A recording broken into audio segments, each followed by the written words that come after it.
bought the timeshare, we really thought, based on the sales pitch, that we would be able to really do some serious traveling and see some nice spots.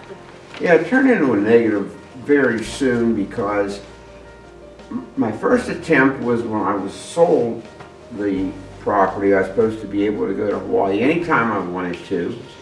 Finally, somebody from Blue Green says, well, you got to be a platinum member before you can even think of going to Hawaii. And this fills up at the 9 months in advance immediately. So if you're not a platinum, forget about even signing up. Like everything they promised was not there. That was the negative part of the timeshare. It was really hard to book even the local places at a time when we wanted to go.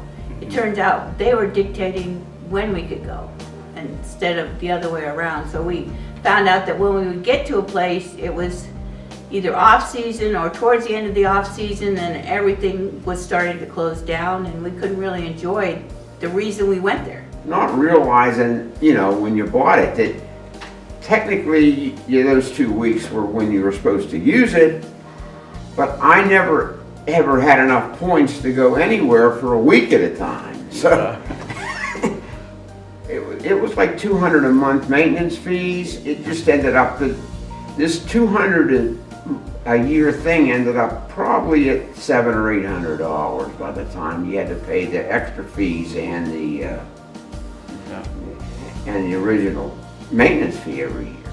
We have 2 sons. One lives in Las Vegas, one lives in Pennsylvania. We didn't want to tell them that they would have to do anything like that. So that was not discussed with our children, that they would have to take it over when something happened to us. And they made it sound like a big oh yes, plus. they made it sound as a plus that, man, your children can have this timeshare at no extra cost except the maintenance fees. So that was a selling point for them to try to. Yeah, you're the first we can do this. company that actually promised the fact that you're going to take care of this and get us out of it. Well, after talking with the representatives, they were the first company that said, if we cannot do this, we'll buy it back. We'll buy it ourselves. If we cannot get you out of it, we'll take it. So everybody else says, well, yeah, give us the money and we'll do the best we can. But nobody before said. Yeah, and it wasn't, there was no high pressure tactics or anything. It was, this is what we do. This is the paperwork. You read it over and you can decide. There was no pressure whatsoever. So I felt safe. So everything was well followed up, I thought. Yeah, we would recommend it and highly recommend it. One of the reasons that I even went with you is because you had a person that I know on your letterhead that you helped. It was one of the people who had previously gotten out of one and had sent in a letter saying thank you very much for helping us, and we knew them personally, so Dale even called. Well, after I talked to them and they said, yes, I don't have it anymore, that was my final decision to go ahead with you guys, really.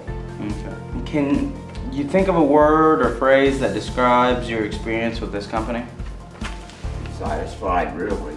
I would say just trust you. You did it for me, and I don't know if you should be able to do it for them too. The fact that it's done.